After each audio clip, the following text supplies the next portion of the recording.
Salam sejahtera penonton Unhas TV. Saya Hurin Zuhaira Zulkifli berbesar hati dapat bersama anda dalam Unhas Daily. Dalam beberapa minit yang akan datang, kami akan membawakan kepada anda berita-berita terkini dan dipercayai khas untuk anda.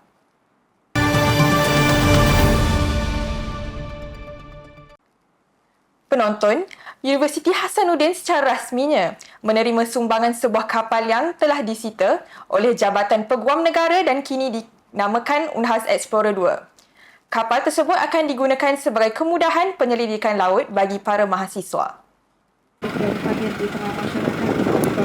Kapal Unhas Explorer 2 telah selamat berlabuh di Pelabuhan Perikanan Untia, Makassar setelah menempuhi perjalanan laut dari Batam, Provinsi Kepulauan Riau. Pagi hari yang untuk siang hari yang berkah ini kami dibersamai oleh Bapak Kepala KPUT Makassar, Pak Jamal Kennedy, dan juga teman-teman dari Pelabuhan Perikanan Untia dan tentu dari Polairnya yang bersama pimpinan MWA dan Senat Akademik luar biasa.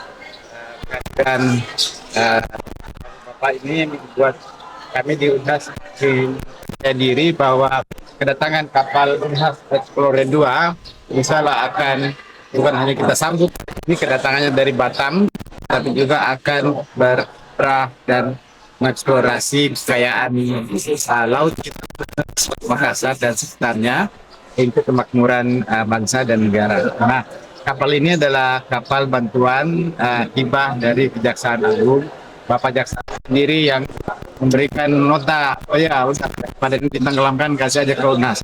Kapal sumbangan daripada Jabatan Peguam Negara ini akan digunakan sebagai fasiliti penyelidikan oleh mahasiswa Universiti Hasanuddin, khususnya daripada Fakulti Ilmu Kelautan dan Perikanan. Kapal Unhas Explorer 2 merupakan kapal rampasan yang kini dihibahkan kepada Universiti Hasanuddin dan akan berfungsi sebagai makmal terapung untuk menyokong aktiviti akademik dan penyelidikan para mahasiswa. Unhas Explorer 2 ini kami sangat bangga dan kami selaku KPP akan mensupport dalam kegiatan maupun operasionalnya maupun dalam hal-hal dokumen yang dibutuhkan. 100% kami support terkait dengan apa-apa yang dibutuhkan nantinya dan kami akan siap untuk berkolaborasi untuk operasional kapal ini. Bukan sahaja menyokong penyelidikan, kapal ini juga akan menjadi rakan strategik dalam pengawasan dan keselamatan laut. Kewujudannya diharapkan dapat membantu pengesanan awal terhadap potensi jenayah di perairan Indonesia. Ya, dengan kehadiran Unhas Explorer 2 ini tentu akan menjadi mitra kami juga di wilayah perairan untuk sama-sama bisa memantau situasi kondisi Kamtibmas di wilayah perairan dan juga untuk mencegah potensi-potensi terjadinya tindak pidana terutama pada destructive fishing yang sepertinya masih marak di sekitar wilayah perairan kita. Demikian. Bagi dunia akademik, kapal ini bukan sahaja menjadi medium penyelidikan tetapi juga merupakan ruang pembelajaran secara langsung di laut. Para mahasiswa akan memperoleh pengalaman praktikal mengenai teknik penangkapan ikan yang betul serta penggunaan teknologi moden perikanan. Kehadiran kapal Explorer 2 Unhas ini tidak hanya terkait dengan proses-proses bisnis, tapi proses-proses akademik menjadi penting. Ini menjadi sarana pembelajaran buat mahasiswa kita, khususnya mahasiswa FKIP. Mereka dengan secara langsung akan belajar bagaimana cara menangkap ikan yang benar, kemudian bagaimana mengenal teknologi penangkapan ikan yang disediakan oleh kapal Explorer 2. Ini menjadi salah satu tujuan yang sangat penting terkait dengan bagaimana menyiapkan kompetensi mahasiswa untuk bisa terjun ke dunia kerja mereka secara lengkap, ya, kapasitas keilmuan, kapasitas praktek itu akan terfasilitasi dengan baik. Terima kasih. Dengan ketibaan Unhas Explorer 2 di Makassar, Universiti Hasanuddin kini memiliki kemudahan penyelidikan laut yang canggih sekaligus menjadi bukti nyata sinergi antara dunia pendidikan dan pihak berkuasa penguat kuasa undang-undang dalam memajukan sektor kelautan Indonesia. Penonton, hasil pemeriksaan kesihatan atau MCU Unhas menunjukkan 3 jenis penyakit paling banyak yang mengusai keadaan kesihatan warga akademik. Penemuan ini menjadi amaran kesihatan yang penting untuk meningkatkan gaya hidup sihat dalam kalangan pensyarah dan staf sokongan Unhas. Program pemeriksaan kesihatan MCU yang dianjurkan oleh Universiti Hasanuddin telah mengenal pasti 3 jenis penyakit paling banyak dalam hasil pemeriksaan. MCU ini menyasarkan pensyarah dan staf sokongan di setiap fakulti dan unit kerja di bawah Unhas.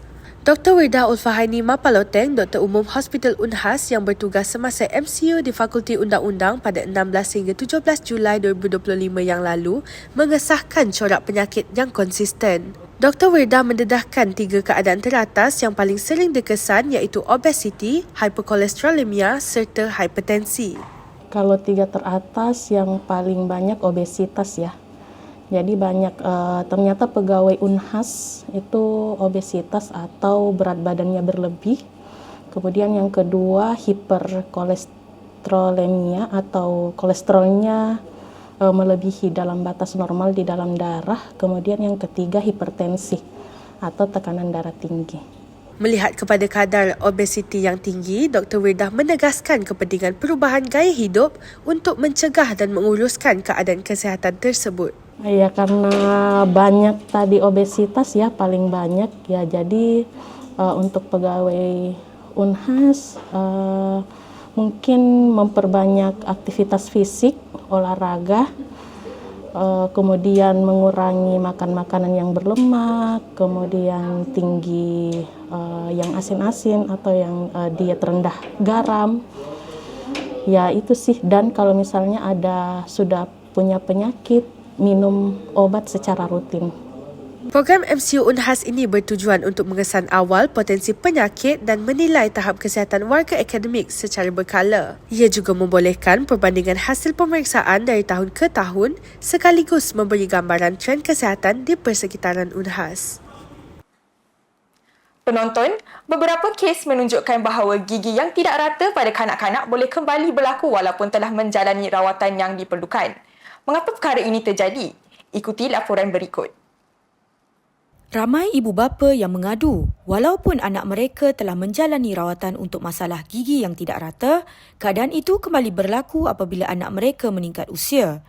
Hal ini menyebabkan ibu bapa mula menganggap bahawa rawatan tersebut tidak berkesan ataupun gagal sama sekali. Namun begitu, pakar pergigian kanak-kanak dari Universiti Hasanuddin, Profesor Dr. Muhammad Harun Ahmad menjelaskan bahawa kemunculan semula gigi yang tidak rata selepas menjalani rawatan sebenarnya dipengaruhi oleh pelbagai faktor. Antaranya ialah fungsi otot di sekitar mulut seperti otot bibir, pipi dan lidah yang masih aktif menolak gigi ke bahagian hadapan. Perkara ini sering terjadi sekiranya tabiat seperti bernafas melalui mulut atau menolak lidah ke arah gigi masih berterusan.